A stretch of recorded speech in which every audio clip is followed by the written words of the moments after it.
Hello ಗೆಳೆಯರಿ, ನಮ್ಮ YouTube ಚಾನಲ್ಗೆ ನಿಮ್ಮೆಲ್ಲರಿಗೂ ಸ್ವಾಗತ. ಇವತ್ತಿನ ವಿಡಿಯೋ ಟಾಪಿಕ್ ಏನಂದರೆ, ನಿಮ್ಮಲ್ಲಿ ಹಣ ನಿಲ್ಲುತ್ತಿಲ್ವೇ?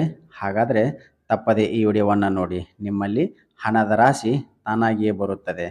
ಮೊದಲನೇದಾಗಿ, ಸೂರ್ಯ ಹುಟ್ಟುವುದಕ್ಕಿಂತ ಮುಂಚೆ ಏಳುವುದನ್ನು ಕಲಿಯಿರಿ. ಇನ್ನು ಎರಡನೇದಾಗಿ ಬಂದುಬಿಟ್ಟು, ದೇವರ ಫೋಟೋ ವಿಗ್ರಹಗಳಿಗೆ ಅಷ್ಟಗಂಧ ಇಟ್ಟು ಪೂಜಿಸಬೇಕು. ಇನ್ನು ಮೂರನೇದಾಗಿ, ಸಾಯಂಕಾಲ 7 ಗಂಟೆಯವರೆಗೆ ಮನೆಯ ಮುಖ್ಯ ಬಾಗಿಲನ್ನು ತೆರೆದಿರಬೇಕು. ಇನ್ನು ನಾಲ್ಕನೇದಾಗಿ, ಮನೆಯನ್ನು ಸ್ವಚ್ಛವಾಗಿ ಇಟ್ಟು ಸಾಯಂಕಾಲ ಧೂಪವನ್ನು ಹಾಕಬೇಕು.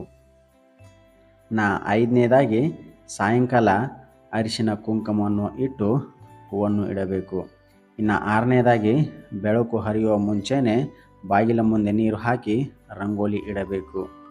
ಇನ್ನು ಏಳನೇದಾಗಿ, ಮನೆಯನ್ನು ಒರೆಸುವಾಗ ಸ್ವಲ್ಪ ಕಲ್ಲು ಉಪ್ಪು ಹಾಗೂ ಸ್ವಲ್ಪ ಅರಿಶಿನ ಹಾಕಿ ಮನೆಯನ್ನು ಒರೆಸಬೇಕು.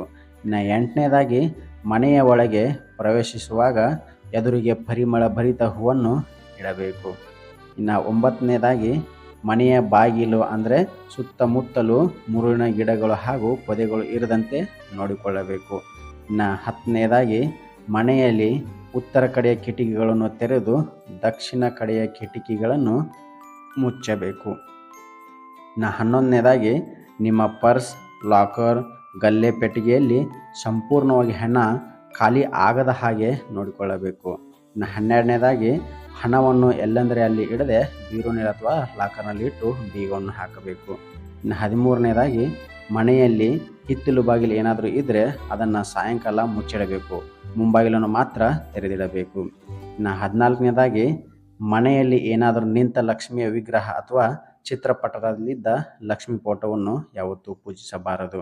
ಇನ್ನು ಕೊನೆಯದಾಗಿ, ನಿಮ್ಮ ಪರ್ಸ್, ಲಾಕರ್, ಗಲ್ಲೆ ಪೆಟ್ಟಿಗೆಯಲ್ಲಿ ಎಲ್ಲೂ ಒಡೆದ 5 ಏಲಕ್ಕಿಯನ್ನು ಇಡಬೇಕು. ನಮ್ಮ ವಿಡಿಯೋ ನೋಡಿದ್ದಕ್ಕಾಗಿ ನಿಮ್ಮೆಲ್ಲರಿಗೂ ಧನ್ಯವಾದಗಳು. ಇದೇ ಥರ ಹೆಚ್ಚಿನ ವಿಡಿಯೋಗಾಗಿ ನಮ್ಮ ಯೂಟ್ಯೂಬ್ ಚಾನಲನ್ನು ಸಬ್ಸ್ಕ್ರೈಬ್ ಮಾಡಿ. ಧನ್ಯವಾದಗಳು.